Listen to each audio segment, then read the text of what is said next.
What do you do when life feels empty? When the things you used to want don't seem to pull at you anymore? When you look at the future, nothing really excites you. There's a feeling like life could be so much more, like you're capable of so much more, but no matter what you do, you seem to be stuck in the same loop. And maybe you've tried to fix it. You've read books, maybe you've done therapy, you've listened to podcasts. There's always a new approach. You might have 10 tabs open in your browser right now full of YouTube videos and podcast lessons and clips that all promise to have the right answer, but you haven't actually got to any of them because there's always a new one. There's always a new framework or theory or book or expert. In this video, I want to explore with you how we get into this state, and more importantly, how we actually get out of it. If you don't know me, my name's Vince, and I created something called the inner flow process after I got stuck in exactly this loop, after my life fell apart and nothing seemed to help. It's a process that completely transformed my life and has now helped many, many others like Maria and Olaf and Lindsay and Julie and Cerise and many others. I really do have good news for you. From my own experience and from the experience of the people I work with, that spark that you feel is out, the one you're looking for, I promise you is alive and burning. It is just buried underneath a lot of fear and the stories that that fear has created. I know this personally because I spent a lot of time in that state, and I know what it feels like to feel hopeless and like you might never get unstuck and like you've tried everything already. I used to live there, in fact. I was anxious, ruminating, not really present in my life, just constantly searching. And then 3 years ago, it all fell apart completely. Or at least that's what it felt like to me. My relationship fell apart. My work felt like this weight that I was stuck under, and I just felt completely broken. I was exhausted and ruminating, and I fell back into the only thing I knew how to do, which was investigate things through my mind, think about them, try and solve them. Because somewhere out there was a missing piece that would give me the freedom and sense of purpose I desperately craved, and it was just up to me to find it. And the harder I looked, the more stuck I felt. There was so much info out there. Everyone seemed to have the solution. There were so many experts. So why was I still stuck? And finally, I got to a point where I was ready to accept that maybe it was just me. I was just broken and stuck here. And then I realized something that completely changed my life. It led to the work I do now, and it led to my own life opening up in a way that I could never have imagined at the time. I suddenly saw very, very clearly that I did not, in fact, have any problems. Big statement. Bear with me. I did have circumstances, and some of those circumstances, in fact, a lot of those circumstances at the time, weren't what I wanted. But the problems were coming purely from the stories I had about those circumstances. And the stories were a product of my personality, my identity, how I saw myself and how I saw the world around me. And I began to see very clearly that I was in fact a product of my own making, and that I'd created this personality to deal with a deep-seated fear that I was not safe in the world. Now that might sound like a lot, so stay with me. I am going to explain to you how this works and how understanding it suddenly gave me this level of control over my experience that I'd never had before, opened up this whole new world of potential and freedom and peace and love and joy. I want you to imagine that you're a fish, and you live inside this fish tank at the bottom of the ocean. The water you swim in is your personality. If you're very self-aware, you might notice that it's water. You might notice some of its qualities. You might know that you swim in this environment and it's clear or murky or whatever it might be. But for most of us, we don't even know it's water. It's just the world we live in. It's just reality, nothing to question.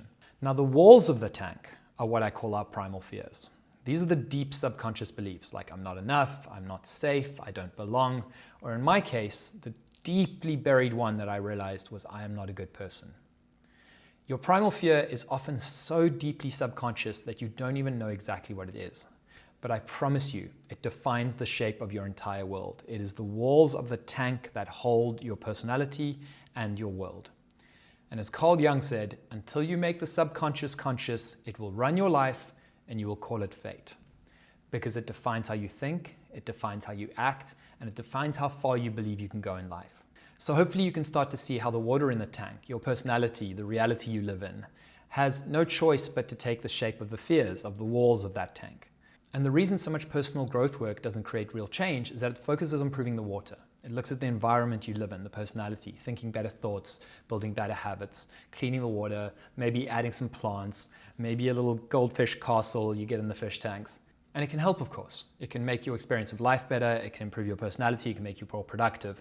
But the truth is, no matter what you do, if you are still working within the constraints of the tank, within the limits of those deep-seated subconscious beliefs that shape your world, you will always be limited and never truly feel free. There will always be a sense of something lacking.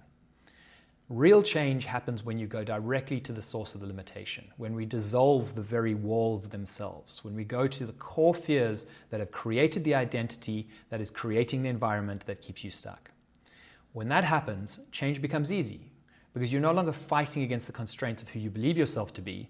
Suddenly you find yourself with these constraints disappeared, the personality expands, and suddenly you have this whole ocean to play in. The potential, what's available to you, is so much more infinite than you allowed yourself to believe. But until we do that, we will keep ending up in the same fear-based behavior patterns. We all have this deep subconscious fear that makes us feel unsafe unless we compensate for it. So we compensate by creating an identity that tries to alleviate that fear.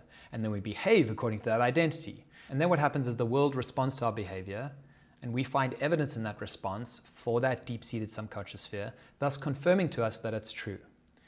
Not realizing all along that we have in fact created that response through the behavior. This is what manifestation is, the way your very being creates the circumstances and limits of your world. So for example, if my primal fear is I will be abandoned, I might go into relationships and cling very tightly, behave in irrational ways at every little act that I think they might be leaving me, thus creating tension in the relationship, leading to it ultimately ending, and thus confirming my fear that I will be abandoned. And so there's no reason to change the behavior the way I'm being if the fear is in fact true. And this is what can make us feel crazy, because we aren't wrong. The world is in fact giving us evidence that the fear is justified. We just don't realize that we are creating that evidence. So you can start seeing how you always somehow end up in the same place, with the same ceiling, the same patterns, the same feeling of being stuck, just below where you want to be. It's not a character flaw, it's just a confirmation loop. Your state shapes your behavior shapes what you create, and what you create confirms the original story. And so the loop runs over and over again, and we just feel stuck. The thing is, you're not facing each moment from a place of truth, looking at the true potential and sense of possibility available in that moment. What we're doing is we're projecting out the fears of the past onto the future and then trying to control it before it even happens. You can see how we get ourselves tied into these knots because we're creating this future that doesn't exist yet based on what we experienced in the past. And then we're trying to control it at the same time and compensate for what we think will happen. And it's all just made up. And what's really important to understand is that you don't actually want to get out of this. Because no matter how limiting or uncomfortable it feels, your subconscious believes it is how you stay safe. And as long as it believes that, you can find it very, very hard to change. So how do we actually change this? Well, by starting to understand that both in our mind and in our body, we are in fact not safe. We're good. This process isn't always a quick fix. We've lived in a certain state and a way of being our entire life. So stepping into this new identity can take a moment. It can feel uncomfortable because it's not something we're familiar with. But I promise you it's a real fix, and it works because we're addressing the foundation. The first step is addressing our beliefs. And we do that through awareness and then dissolution. Actually getting to the root and identifying the core belief underlying everything.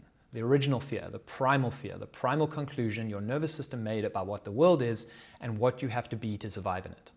Most of us have never named this clearly or even aware of it. So the first place we start is just a very clear understanding of the core software, the core belief structure that runs your life. We start creating awareness around that. We then look at the personality you built to survive that fear. And we start understanding the mechanisms, the mechanics of how that personality was created. And as we become aware of the core belief, it becomes increasingly clear how your personality was built to deal with it. The performing, the over-preparing, the staying small, the pushing, the guarding, whatever it might be in your case, none of it is who you truly are. It's just who you think you are. It's a construction you built. You built it young, and you built it for a reason, and it served you really well. But it is not who you are. It is just who you think you are. And those are two very, very different things. And when we genuinely see that, when it lands, not just as an idea, but as a real recognition, as a feeling in the body, the grip starts to loosen. We start seeing that we have actually so much more potential available to us, that we can be so much more than we think we are. So once we've addressed the mind, the belief structure, seeing those core beliefs and the personality we've built, the second step is the body. The body is vastly more intelligent than we give it credit for. And our fear isn't just stored in our minds. It also shapes how we feel and how our nervous system is wired. Your body develops its own ego identity in the same way the mind does, a set of beliefs and compensations and memories and behaviors created to compensate for a fear we believe is real. We experience this in the tension we carry, we experience this in the way we breathe, we experience this in that chronic low-level readiness our body is always in. All of that is of course reinforced by our environment, and the world does affect it. But the deep-seated core of it, the root of it, is that original primal fear. So we use breath work, we use somatic practices, we use nervous system regulation to start training the body that it's safe, to start letting go of old tension. And we start understanding that the present moment is safe. Again, not as an idea, but as a felt experience. Because when the state shifts, when the body is no longer running a survival program, when we understand our reality to be different to what we thought it was, something opens up. The world not only looks different, but it feels different. Not because the world changed, not because the circumstances changed, but because our perception, because the filter through which we experience it changes, both in the mind and in the felt experience. And from that place, from a different state, from a sense of safety in the body, a sense of relief from that fear, different behavior becomes possible. Not behavior you have to force or discipline yourself or grind your way into. Behavior that is simply a natural expression of who you are when you're not organized around fear. This is a completely different sense of being in the world because now we feel safe. Not through changing our thoughts, but through changing the very foundation where the thoughts are created in the first place. And that is a massively different thing. When I was in that state, when life felt empty and flat and I felt stuck and nothing seemed to shift no matter how hard I tried, I really thought the problem was with the future, that I just hadn't found the right direction yet, that I hadn't found my purpose, the right goal, the right version of myself. I really didn't understand at the time that I was trying to imagine a new future with a mind and a body still living inside an old fear. Your spark doesn't come back because you find something exciting enough to chase. You remember it again, you feel that spark again when you feel safe enough to let go of all the survival mechanisms you've developed that take up so much of your energy. It's a beautiful thing that is always available to us and always there. But for most of us, it's simply too hard to access below all the fear we feel. But when the walls of that tank come down, when the water you swim in expands beyond what you thought was possible, now you have a sense of excitement and potential about the future rather than a feeling of constraint that you keep butting up against no matter how hard you try to change. If you can relate to this and you want to know more about the inner flow process, about the work I do with people, DM me the number 84 on Instagram. You could find my Instagram in the link below, and I can get back to you with more details of the program. It's great to have you here, and I promise you that spark you're searching for is so much closer than you think it is. It is always available to us. We just need to get ourselves back to a place of what I call radical inner safety, a place where we're able to access our true potential rather than fight against the limitations which we're constantly living in.